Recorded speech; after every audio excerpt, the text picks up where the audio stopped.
Quentin Tarantino is one of the most celebrated filmmakers of our time. From Pulp Fiction to Inglourious Basterds, his movies are known for sharp dialogue, stylish violence, and unforgettable characters. But there's one movie in his filmography that divides fans more than any other: Death Proof.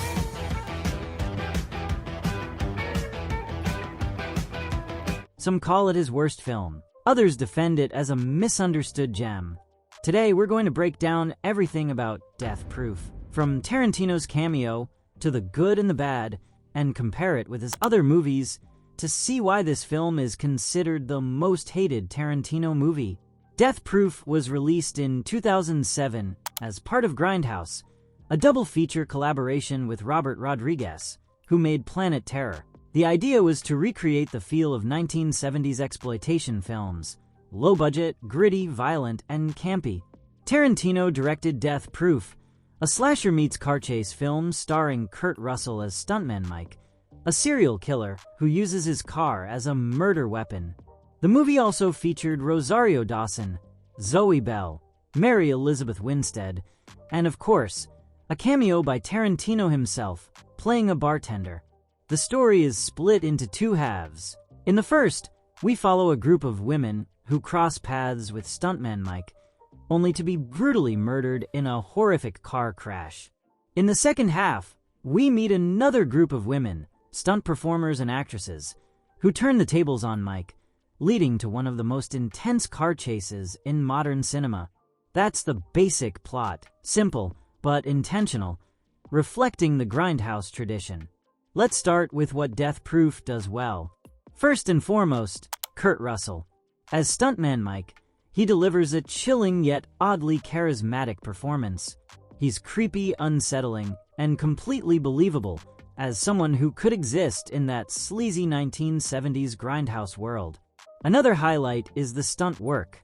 Tarantino famously used practical effects, with Zoe Bell, a real stuntwoman, performing her own jaw-dropping stunts on the hood of a speeding car.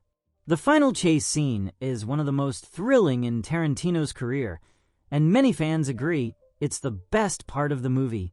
And of course, Tarantino's signature dialogue is present. The banter between the women feels natural, sometimes funny, and it builds a sense of realism before chaos unfolds. Now, why do people hate Death Proof? The biggest criticism is pacing. Many viewers felt that the movie drags, with overly long dialogue scenes that don't seem to go anywhere. While Tarantino's dialogue usually adds charm and depth, like in Pulp Fiction or Reservoir Dogs, here, some felt it was self-indulgent. Another complaint is the structure. Killing off the first group of women halfway through the movie left audiences confused and detached. People had invested in those characters only to see them brutally killed, and then had to reset with a brand new cast. Lastly, the Grindhouse aesthetic itself turned people off. The fake scratches on the film, the deliberate editing mistakes, and the retro style were meant as a tribute, but to many modern audiences, it felt cheap and distracting. Fans who expected another Kill Bill or Pulp Fiction were disappointed.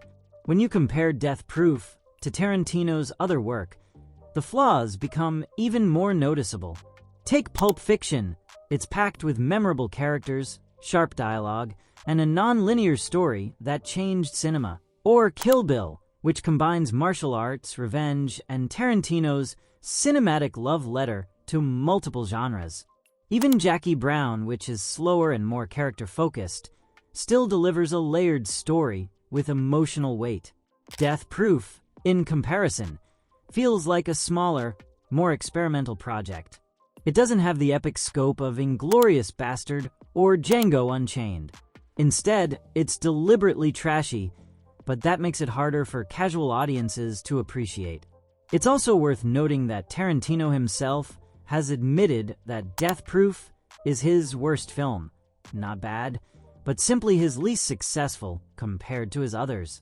Despite the hate, Death Proof does have its defenders. Some fans see it as Tarantino's purest homage to the movies he grew up loving. It's unapologetically Grindhouse, with raw car stunts, a creepy villain, and fearless women who fight back. Others argue that the long conversations are necessary. They build tension, lull the audience into a sense of normalcy, and then shatter it with sudden violence. In that sense, it's classic Tarantino, just in a stripped-down form. And that final act? Many believe it's one of the most satisfying endings in his career. Watching stuntman Mike go from predator to terrified prey, screaming as the women deliver brutal justice. So, is Death Proof the most hated Quentin Tarantino movie? Probably yes. It's slow, experimental, and unlike his other big hits, it doesn't appeal to everyone. But at the same time, it's also one of his most unique works, a love letter to a forgotten era of cinema, packed with incredible stunt work and an unforgettable villain. For many fans, it's the weakest Tarantino movie. For others, it's a misunderstood cult classic. But one thing's certain, Death Proof proves that even at his worst, Tarantino still makes a movie worth talking about. What do you think? Is Death Proof Tarantino's biggest misstep, or is it an underrated gem? Let me know in the comments below, and don't forget to like, share, and subscribe for more deep dives into cinema.